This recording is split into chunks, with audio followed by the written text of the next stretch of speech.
By now, most of us should recognize the concept of a black hole.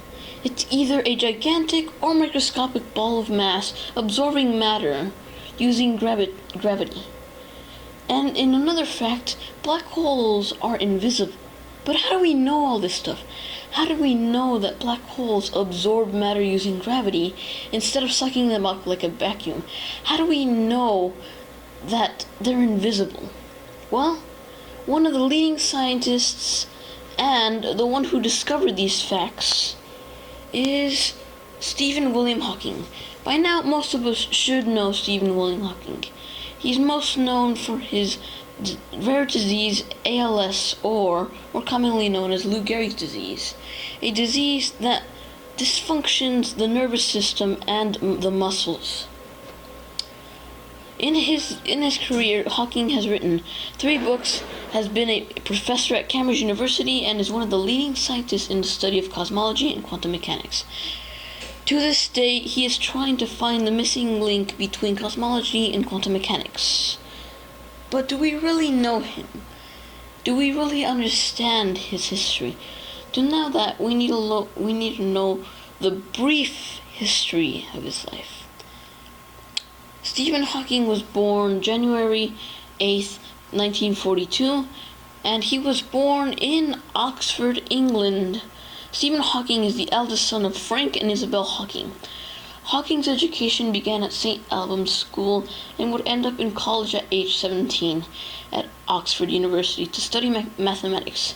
But he had to change his study towards physics due to Oxford not offering a degree in mathematics.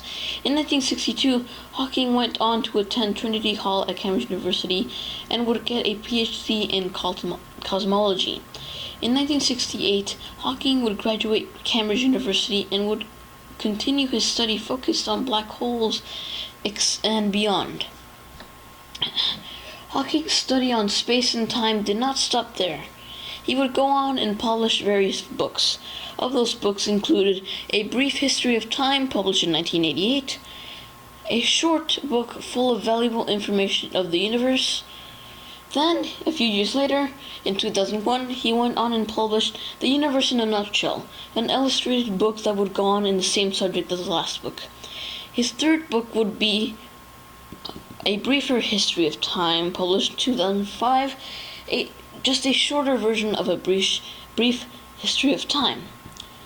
Then, after that, he focused fully on space and time, most notably black holes, etc.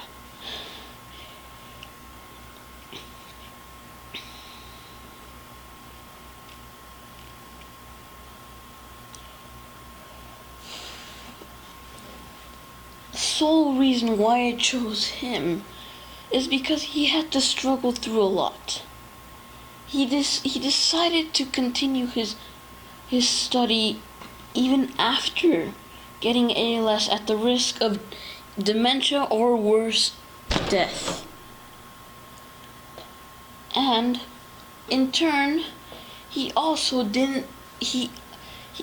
is also inspiring to me due to the fact that he made it. He got a degree doing almost no work at all.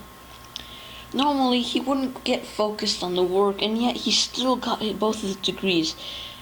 He still got the PhD.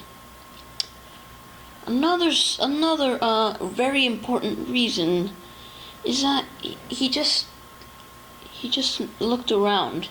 He went through math and physics and etc.